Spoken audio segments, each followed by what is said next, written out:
Hello third years, good morning. അപ്പോൾ ഇന്നലത്തെ നിങ്ങൾക്ക് പഠിക്കാനുള്ള topic history of paediatric nursing ആയിരുന്നു. എനിക്ക് ഇൻവിജിലേഷൻ ഡ്യൂട്ടിക്ക് പോകേണ്ടതുകൊണ്ട് ക്ലാസ് അന്നേരം എടുക്കാൻ പറ്റിയില്ല. അതുകൊണ്ടാണ് ഞാൻ നേരത്തെ നോട്ട് നിങ്ങൾക്ക് എഴുതാനുള്ള അഡ്വാൻസായിട്ട് ആ ടോപ്പിക്കിനെ പറ്റി തന്നത്. അപ്പം അത് നിങ്ങൾ എല്ലാം പ്രോപ്പറായിട്ട് എഴുതി കാണുമെന്നും അതിൽ കൂടെ ഗോ ത്രൂ ചെയ്ത് കാണുമെന്നും ഞാൻ വിശ്വസിക്കുന്നു. അതുകൊണ്ടാണ് അതുമായിട്ട് റിലേറ്റ് ചെയ്ത കുറേ 2-3 ക്വസ്റ്റ്യൻസ് ആൻസർ ചെയ്യാൻ വേണ്ടി ഞാൻ നിങ്ങളെ കൊണ്ട് ആൻസർ ചെയ്യിക്കാമെന്ന് ഞാൻ ഉദ്ദേശിച്ചത്. ഓക്കെ, എന്നാലും ഒന്ന് ബ്രീഫായിട്ട് എനിക്കിത് നിങ്ങളോടൊന്ന് പറയണമെന്നുണ്ട്. കാരണം ഹിസ്റ്ററി അതിനകത്ത് mainly paediatric paediatrics and paediatric നഴ്സിംഗിൻ്റെ ഹിസ്റ്ററിയെ 3ആയിട്ടാണ് ഡിവൈഡ് ചെയ്തേക്കുന്നത്, 3 തലങ്ങളിലാണ്. അതായത് അതെന്തൊക്കെയാണെന്ന് ചോദിച്ചു കഴിഞ്ഞാൽ pre historic time, then period of civilisation and modern time. ഇപ്പം ഇങ്ങനെ മൂന്ന് ഫേസിലായിട്ടാണ് അവർ ഹിസ്റ്ററി പറഞ്ഞേക്കുന്നത്. അതിനകത്ത് പ്രീ ഹിസ്റ്റോറിക് ടൈം എന്ന് പറയുമ്പോൾ അത് ബിഫോർ 3000 BC ആണ്. പിന്നെ പീരിയോഡിക് സിവിലൈസേഷൻ എന്ന് പറഞ്ഞാൽ അത് it is the time of renaissance എന്നും കൂടെ പറയും. അതിൻ്റെ ടൈം 3000 BC തൊട്ട് 1800 AD വരെയാണ്. മനസ്സിലായോ? പിന്നെ മോഡേൺ ടൈം എന്ന് പറഞ്ഞാൽ അവർ മീൻ ചെയ്യുന്നത് അതായത് 1800 AD ശേഷമുള്ള സമയമാണ്. ഇങ്ങനെ 3 തരത്തിലാണ് history of paediatrics and paediatric nursing പറഞ്ഞിരിക്കുന്നത്. അതിനകത്ത് ആദ്യത്തെ നമ്മൾ പ്രീ ഹിസ്റ്റോറിക് ടൈം, അതായത് ബിഫോർ 3000 BC എന്ന് പറയുമ്പോൾ അതിനകത്ത് ഉള്ള പ്രത്യേകത എന്താണെന്ന് ചോദിച്ചാൽ വളരെ പീഡിയാട്രിക്സിനും പീഡിയാട്രിക് നഴ്സിങ്ങിനോ ട്രിക്സിന് ഒന്നും ഇമ്പോർട്ടൻസ് ഒന്നും ഒട്ടുമേ ഇല്ലായിരുന്ന സമയമാണ്. അപ്പോൾ ആ സമയം ഒരു മെഡിക്കൽ ആസ്പെക്റ്റിനും കൂടുതൽ ഇമ്പോർട്ടൻസ് അന്നത്തെ ആൾക്കാരൊന്നും കൊടുത്തിരുന്നില്ല. അതാണ് പറയുന്നത് this time is characterised by nomadic life എന്ന് പറഞ്ഞാൽ അവർക്ക് ആരോഗ്യത്തെ പറ്റിയോ അങ്ങനെ ആരോഗ്യവുമായിട്ട് ബന്ധപ്പെട്ട കാര്യങ്ങളെപ്പറ്റി ഒന്നും തന്നെ ഒരു പ്രത്യേകതകളില്ലാത്ത ഒരു ഗ്രൂപ്പ് ഓഫ് പേഴ്സൺ ആയിരുന്നു അന്നത്തെ കാലത്ത്. ഇതിപ്പം നിങ്ങൾ സമയം നോക്കണം, ബിഫോർ 3000 BC ആണ്. മനസ്സിലായോ? അപ്പോൾ അന്നത്തെ റൂൾ ഓഫ് ലൈഫ് എന്ന് പറഞ്ഞാൽ സർവൈവൽ ഓഫ് ദ ഫിറ്റസ്റ്റ് എന്ന് പറഞ്ഞു കഴിഞ്ഞാൽ നമ്മൾ കരുത്തുള്ളവൻ മുന്നേറി ജീവിക്കുക എന്നുള്ള ഒരു പ്രിൻസിപ്പിൾ മാത്രമാണ് അന്നത്തേത്. സർവൈവൽ ഓഫ് ദ ഫിറ്റസ്റ്റ് എന്ന് പറഞ്ഞാൽ ഏറ്റവും നന്നായിട്ട് കാര്യങ്ങൾ മാനേജ് ചെയ്ത് കൊണ്ടുപോകാൻ പറ്റുന്നതിന് മാത്രമേ ജീവിച്ചിരുന്നുള്ളൂ, അല്ലെങ്കിൽ അവർക്ക് മാത്രമേ സർവൈവ് ചെയ്യാൻ കഴിയാമായിരുന്നുള്ളൂ. അതാണ് ഈ പ്രീ ഹിസ്റ്റോറിക് ടൈമിൻ്റെ ഒരു പ്രത്യേകത. ഓക്കെ, പിന്നെ വേറെ അതിൻ്റെ മെയിൻ ലൈഫിൻ്റെ റോള് തന്നെ സർവൈവൽ ഓഫ് ദി ഫിറ്റസ്റ്റ് എന്നുള്ളതായിരുന്നു. പിന്നെ അന്നത്തെ കാലത്ത് കുട്ടികളോട് ചില പ്രത്യേകതകളൊക്കെ കാണിച്ചിരുന്നു. പ്രത്യേകിച്ച് ചില സെക്സിലുള്ള കുട്ടികളെ മാത്രമേ ഇഷ്ടമുള്ളൂ, ആൺകുട്ടികളെന്നോ പെൺകുട്ടികളെന്നോ. അന്നത്തെ ആൾക്കാർക്ക് ഏത് സെക്സിലുള്ള കുട്ടികളോടാണ്, ഏത് ജെൻഡറിലുള്ള കുട്ടികളോടാണ് ഇമ്പോർട്ടൻസ് ഉള്ളത് അവരെ മാത്രമേ അവർ കെയർ ചെയ്യത്തുള്ളായിരുന്നു. ബാക്കിയുള്ള കൺജനിറ്റൽ അനോമലീസോ അങ്ങനെ എന്തെങ്കിലും പ്രശ്നങ്ങളൊക്കെ ഇഷ്ടമില്ലാത്ത സെക്സിൽ ജനിക്കുന്ന കുട്ടികളെയൊക്കെ അവർ അതായത് വളരെ കെയർ കൊടുത്തിരുന്നില്ല, അവരെ നെഗ്ലക്റ്റ് ചെയ്തിരുന്നു. ഒരുപക്ഷെ അവർക്ക് കൂടുതൽ കെയർ കൊടുക്കാത്തതുകൊണ്ട് അവർ കൂടുതലും they were allowed to die എന്ന് പറഞ്ഞാൽ അവരുടെയൊക്കെ ചത്തുപോയാലും കുഴപ്പമില്ല എന്നൊരു ആറ്റിറ്റ്യൂഡായിരുന്നു അന്നത്തെ ആൾക്കാർക്ക്. അതാണ് പറയുന്നത് the children with unwanted sex and congenital defect were not cared well and they were allowed to die. അവരെ കൂടുതൽ കെയർ ഒന്നും കൊടുത്തില്ല. അങ്ങനെ ജനിക്കുന്ന കുട്ടികളെ അവരങ്ങ് നെഗ്ലക്റ്റ് ചെയ്തിരുന്നു. അങ്ങനെ അവർ ചത്തുപോകുമായിരുന്നു. പിന്നെ തന്നെയല്ല, അന്നത്തെ കോൺസെപ്റ്റ് എന്തായിരുന്നു വെച്ചാൽ ഇങ്ങനെയുള്ള കുട്ടികൾ ഉണ്ടാകുന്നത് അച്ഛനമ്മമാർ കഴിഞ്ഞ ജന്മത്തിൽ എന്തെങ്കിലുമൊക്കെ പാവങ്ങളോ ഒക്കെ ചെയ്തവർക്കാണ് അടുത്ത ജനറേഷൻ നെക്സ്റ്റ് ലൈഫിൽ കൂടുതൽ ഇങ്ങനെയുള്ള കുട്ടികൾ ഉണ്ടാകുന്നതെന്നൊക്കെ അവർ വിശ്വസിച്ചിരുന്നത്. പിന്നെ തന്നെയല്ല, അവർക്ക് ആവശ്യമുള്ള കുട്ടികളെന്ന് തോന്നിയാൽ, അതായത് വലിയ കൺജനിറ്റൽ അനോമലീസ് ഒന്നും ഉള്ളവരല്ല, അല്ലെങ്കിൽ അവർക്ക് വേണ്ട സെക്സിൽ അല്ലെങ്കിൽ ജെൻഡറിൽപ്പെട്ട കുട്ടികളാണ്, അവർക്ക് കെയർ ചെയ്യണമെന്നൊരു ചിന്തയുണ്ടായിരുന്നു അന്നത്തെ. അതായത് strong children were considered as an asset. അതവർക്കൊരു ദാനമായിട്ടോ അല്ലെങ്കിൽ അവർക്കൊരു ഐശ്വര്യമായിട്ട് അവർ കൺസിഡർ ചെയ്തിരുന്നു. ഇപ്പം അന്നായിരുന്നു ഈ പറയുന്ന പ്രീ ഹിസ്റ്റോറിക് ടൈമിലെ പ്രത്യേകതകൾ ഇതൊക്കെയായിരുന്നു. അതായത് അവർക്ക് നോമാഡിക് ലൈഫായിരുന്നു, റൂൾ ഓഫ് ദി ലൈഫ് എന്ന് പറഞ്ഞാൽ സർവൈവൽ ഓഫ് ദി ഫിറ്റസ്റ്റ് ആയിരുന്നു. പിന്നെ അൺവാണ്ടഡ് ചിൽഡ്രനെ അവർ, അല്ലെങ്കിൽ കൺജനിറ്റൽ അനോമലീസ് ഒക്കെയുള്ള അൺവാണ്ടഡ് ചിൽഡ്രനെ അവർ കെയർ ചെയ്തിരുന്നില്ല. അങ്ങനെ ജനിക്കുന്ന കുട്ടികളൊക്കെ മരിച്ചു പോകുമായിരുന്നു. പിന്നെ അവർ വിചാരിച്ചിരുന്നത് അങ്ങനെയുള്ള കുട്ടികൾ ഉണ്ടാകുന്നതിന് കാരണം പഴയ ജന്മങ്ങളിൽ അവരെന്തെങ്കിലുമൊക്കെ കുറ്റകൃത്യങ്ങൾ ചെയ്തതുകൊണ്ടായിരിക്കാം അങ്ങനെ ഉണ്ടാകുന്നതെന്നൊക്കെ ആയിരുന്നു. പക്ഷേ വാണ്ടഡ് ചിൽഡ്രൻ ആണെങ്കിൽ അവർ കെയർ ചെയ്തിരുന്നു. അവരൊരു ദാനമായിട്ടും അവരുടെ ഒരു അസറ്റായിട്ടും അവർ കൺസിഡർ ചെയ്തിരുന്നു. അതാണ് പ്രീ ഹിസ്റ്റോറിക് ടൈമിൻ്റെ പ്രത്യേകത. പിന്നെ പീരീഡ് ഓഫ് സിവിലൈസേഷൻ എന്ന് പറഞ്ഞാൽ അതിൻ്റെ സമയം ഞാൻ പറഞ്ഞല്ലോ, that is the duration from, അതായത് ഇതിന് വേറെ ഒരു പേരും കൂടെ ഉണ്ട്, period of civilisation and renaissance. ആ നവോത്ഥാന കാലം എന്നൊക്കെ പറയും. അത് 3000 BC തൊട്ട് 1800 AD വരെയുള്ള കാലഘട്ടമാണ് ഈ period of civilisation and renaissance എന്ന് പറയുന്നത്. അപ്പോൾ ആ സമയത്തും ചില പ്രത്യേകതകളൊക്കെ ഉണ്ടായിരുന്നു. എന്താണെന്ന് വെച്ചാൽ ക്യാരക്ടറിസം, ഒരു children care given more importance, അതായത് കുട്ടികൾക്ക് കൂടുതൽ പരിഗണനകൾ കിട്ടാൻ തുടങ്ങിയ ഒരു കാലഘട്ടമാണ് ആ സമയം. പിന്നെ they were encouraged in learning and outer activity, കുട്ടികൾക്ക് പഠിക്കാനുള്ള ഇമ്പോർട്ടൻസ് കൊടുത്തു, പഠിപ്പിക്കാനുള്ള സാഹചര്യം കൊടുത്തു, വെളിയിലുള്ള ആക്ടിവിറ്റീസിലൊക്കെ ഇൻവോൾവ് ചെയ്യാനും ഒക്കെ തന്നെ കുട്ടികളെ അനുവദിച്ചിരുന്നു.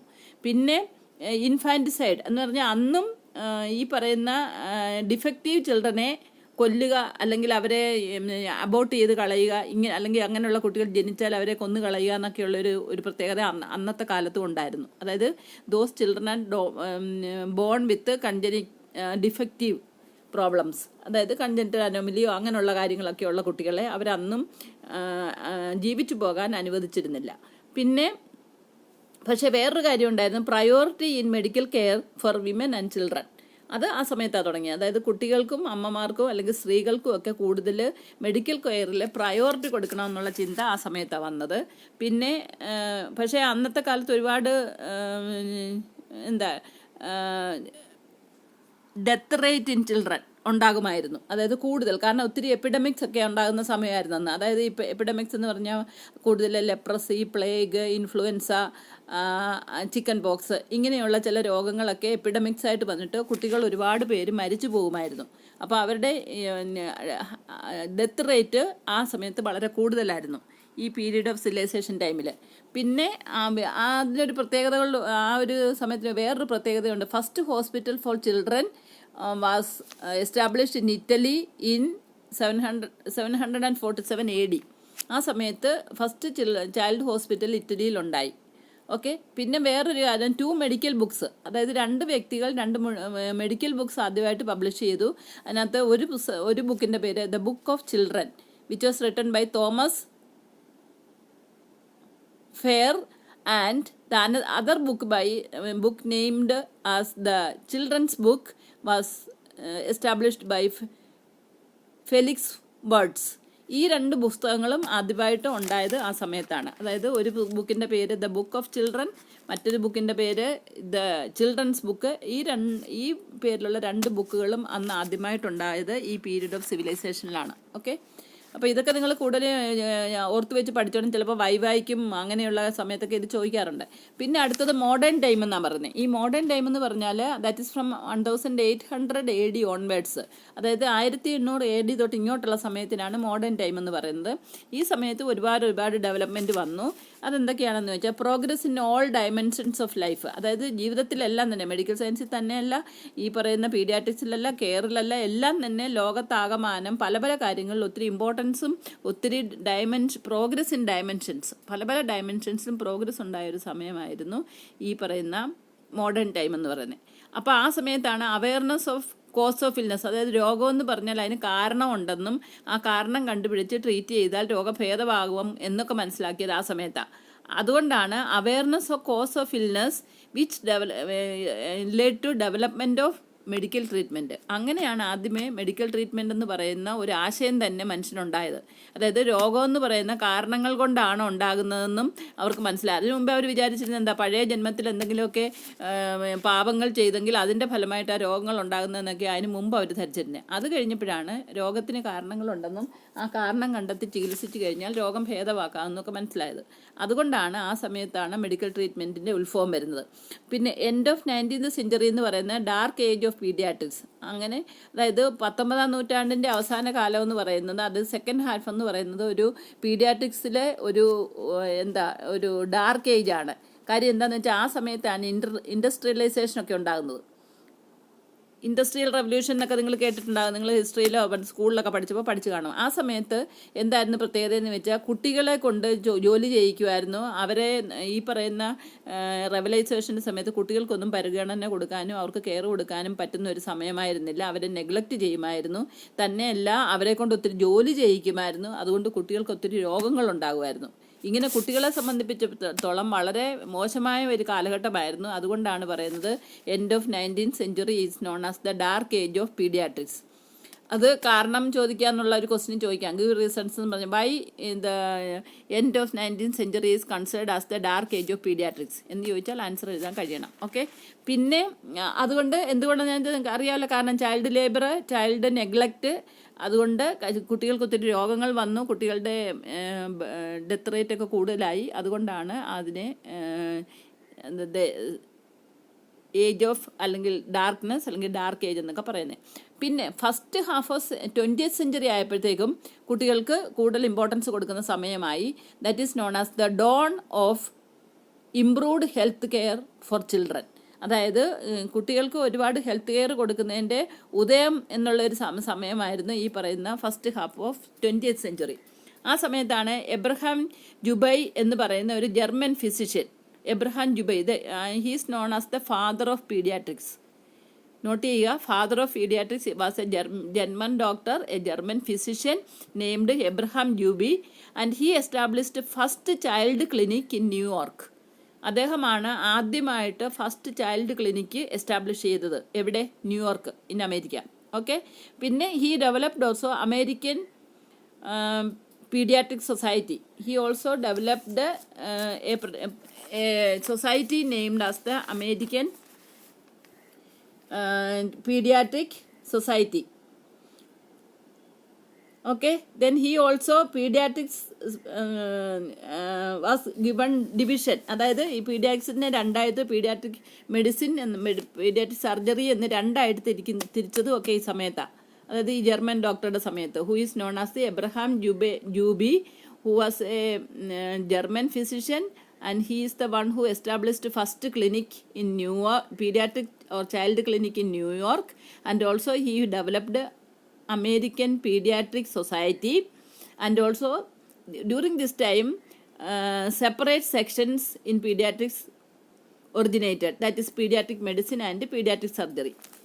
ഈ സമയത്താണ് അതായത് ഇൻ മോഡേൺ ടൈമിലാണ് ഇതൊക്കെ സംഭവിച്ചത്. പിന്നെ ഇത് കഴിഞ്ഞാണ് ഇൻവോൾവ്മെൻറ്റ് ഓഫ് യുണൈറ്റഡ് നേഷൻസ്. അതായത് യുണൈറ്റഡ് നേഷൻസ് പറഞ്ഞാൽ നമ്മളെ അറിയാലോ, WHO അല്ലല്ല, യുണൈറ്റഡ് നേഷൻ ഓർഗനൈസേഷൻ എന്ന് പറഞ്ഞാൽ വേൾഡ് വൈഡ് ആയിട്ടുള്ള പല രാജ്യങ്ങളുടെയും കൂടെ ചേർന്ന ഒരു സംഘടനയാണ്. നമ്മൾ UNO എന്ന് പറയും, യുണൈറ്റഡ് നേഷൻസ് ഓർഗനൈസേഷൻ. ആ ഓർഗനൈസേഷന് ഈ പീഡിയാട്രിക് ചൈൽഡ് കെയറിനകത്ത് ചില ഇമ്പോർട്ടൻറ്റ് ലാൻഡ്മാർക്കൊക്കെ ഉണ്ടാക്കി. എന്താണെന്ന് ചോദിച്ചാൽ, universal children's day was established on 14th November since 1952 onwards by international union for child welfare. അതായത് 1952 തൊട്ട് യൂണിവേഴ്സൽ ചിൽഡ്രൻസ് ഡേ എന്നും പറഞ്ഞൊരു പ്രത്യേക ഡേ എസ്റ്റാബ്ലിഷ് ചെയ്തു. അത് ഏത് ദിവസമാണെന്ന് വെച്ചാൽ 14th November ആണ്. ഈ 14th November ആണ് ഇന്ത്യയിലും നമ്മളും ആഘോഷിക്കുന്ന ചിൽഡ്രൻസ് ഡേ എന്ന് പറയുന്ന ശിശുദിനം എന്നൊക്കെ പറഞ്ഞ് പണ്ട് അവധിയുള്ള ഒരു ദിവസമായിരുന്നത് 14th November. അത് നമ്മുടെ പഴയ പ്രധാനമന്ത്രിയായിരുന്ന ജവഹർലാൽ നെഹ്റുവിൻ്റെ ജന്മദിനമാണ്. അന്നാണ് നമ്മൾ ചിൽഡ്രൻ ഡേ എന്നും അല്ലെങ്കിൽ ശിശുദിനം എന്നും ഒക്കെ പറഞ്ഞ് ആഘോഷിച്ചുകൊണ്ടിരുന്നത്. പണ്ടത് പബ്ലിക് ഹോളിഡേ ആയിരുന്നു. അത് അങ്ങനെയാണ് അത് ആ ഒരു കാര്യം വേൾഡ് വൈഡായിട്ട് ഏറ്റെടുക്കുകയും, അതായത് International union for child Welfare ലോകമാകമാനം ആ പർട്ടിക്കുലർ ഡേ തന്നെ it was consider as the Universal children's Day. 1952 തൊട്ട് യൂണിവേഴ്സൽ ചിൽഡ്രൻ ഡേ ആയിട്ട് ഇത് ആഘോഷിച്ച് വരികയാണ്. ഓക്കെ. പിന്നെ വേറൊരു ഇമ്പോർട്ടൻസ് എന്ന് വെച്ചാൽ, general Assembly of United Nation declared the rights of children in 20th November 1950. അതായത് general Assembly of United nation organisation declared rights of children, കുട്ടികളുടെ അവകാശങ്ങൾ എന്നും പറഞ്ഞ് November 20, 1950 കുട്ടികളുടെ റൈറ്റ്സ് എസ്റ്റാബ്ലിഷ് ചെയ്തു. ഇത് നിങ്ങൾക്ക് ഡീറ്റെയിൽഡ് ആയിട്ട് കുറച്ചുകൂടെ കഴിയുമ്പോൾ പഠിക്കാനുണ്ട്. ഓക്കെ. അതാണ് റൈറ്റ്സ് ഓഫ് ചിൽഡ്രൻ എന്ന് അറിയപ്പെടുന്നത്. അപ്പോൾ ഇത് രണ്ടുമാണ് involvement of United Nation in the care of children or in paediatrics. മനസ്സിലായോ? അപ്പം അതിനകത്ത് ഇൻവോൾവ്മെൻറ്റ് ഓഫ് യുണൈറ്റഡ് നേഷൻ എന്ന് പറഞ്ഞാൽ, Universal children's day was established on 14th November since 1952 by international Union of Child Welfare. Okay. പിന്നെ General Assembly of the United Nation declared the right of children on 20th November 1950. അപ്പോൾ 1950-ലും 1952-ലും important ലാൻഡ്മാർക്കാണ്. ആ സമയത്താണ് United നേഷൻസിന് ചിൽഡ്രൻ്റെ കെയറിനകത്തും paediatric nursing ഇങ്ങനെയുള്ള കാര്യങ്ങൾക്ക് കൂടുതൽ importance കൊടുക്കണമെന്നുള്ള കോൺസെപ്റ്റോടെയാണ് ഈ രണ്ട് involvement നടത്തിയത്. അതായത് ചിൽഡ്രൻസ് റൈറ്റും ഡിക്ലെയർ ചെയ്തു, അതുകൂടെ worldwide international day of children's international day എന്ന് പറയുന്നവരെ എസ്റ്റാബ്ലിഷും ചെയ്തു. അപ്പോൾ ഇത് രണ്ടുമാണ് involvement of united nations. Okay, പിന്നെ ഉള്ളത് development of paediatrics and paediatric nursing in India. അതിനകത്ത് കൂടുതൽ പറയാൻ എന്താണെന്ന് വെച്ചാൽ നമ്മളുടെ പഴയ ചരിത്രം നോക്കിയാൽ പല നമുക്കറിയാം മെഡിക്കൽ സയൻസിൽ ഇന്ത്യക്ക് ഒരുപാട് കോൺട്രിബ്യൂഷൻ നടത്താൻ പറ്റിയിട്ടുണ്ട്. പഴയ ആൾക്കാർ ശുശ്രുതൻ,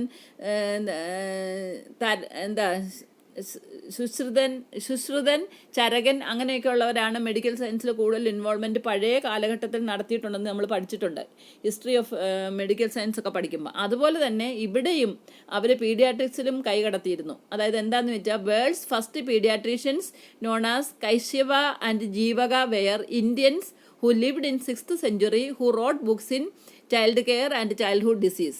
അന്നത്തെ കാലത്ത്, അതായത് 6th സെഞ്ച്വറിയിൽ ചൈൽഡ് കെയറിനെയും ചൈൽഡ് ഡിസീസിനെയും പറ്റി 2 മഹർഷികളാണെന്നാണ് പറയുന്നത് അവർ. അതാണ് അവരുടെ ആ പേരൊക്കെ കേട്ടിട്ട് നമുക്ക് മനസ്സിലാകും അത് ഇന്ത്യൻ ഒറിജിനിലുള്ള പേരാണ്. Paediatrician Kashyapa and ജീവക. They were Indians who lived in 6th century who wrote books in child care and childhood disease. പിന്നെ ചരക എന്ന് പറഞ്ഞാൽ നമ്മുടെ ഇന്ത്യൻ ഫിസിഷ്യനാണ്, ആദ്യത്തെ ഇന്ത്യൻ ഫിസിഷ്യനെയാണ് ചരകൻ എന്ന് പറയുന്നത്. ശുശ്രുതൻ എന്ന് പറയുന്നത് ഇന്ത്യൻ സർജനാണെന്നാണ് പറയുന്നത്.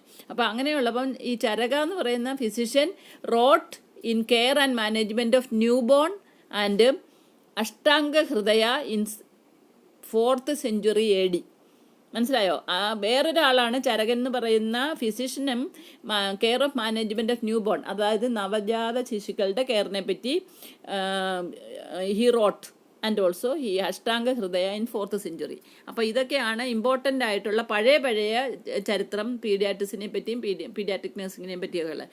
പിന്നെ early nursing training in India, അതായത് പിന്നെ അത് കഴിഞ്ഞിട്ട് നേഴ്സിങ്ങിനെ പറ്റി എന്തെല്ലാം ഇമ്പോർട്ടൻസ് കാര്യങ്ങളാണ് അല്ലെങ്കിൽ ലാൻഡ്മാർക്കാണ് നടന്നതെന്ന് ചോദിച്ചാൽ ആദ്യമേ ഒന്നും നേഴ്സിങ്ങിൽ ഈ പീഡിയാട്രിക്സിനൊന്നും വലിയ ഇമ്പോർട്ടൻസ് കൊടുത്തിരുന്നില്ല.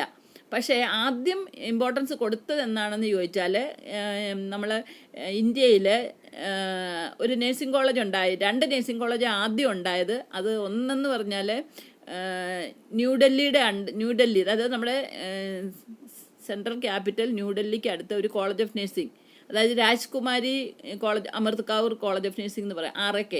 പിന്നെ ഒരെണ്ണം Vellore, college of nursing in Vellore. ഇങ്ങനെ 2 ആദ്യമായിട്ട് കോളേജ് ഉണ്ടാകുന്നത്.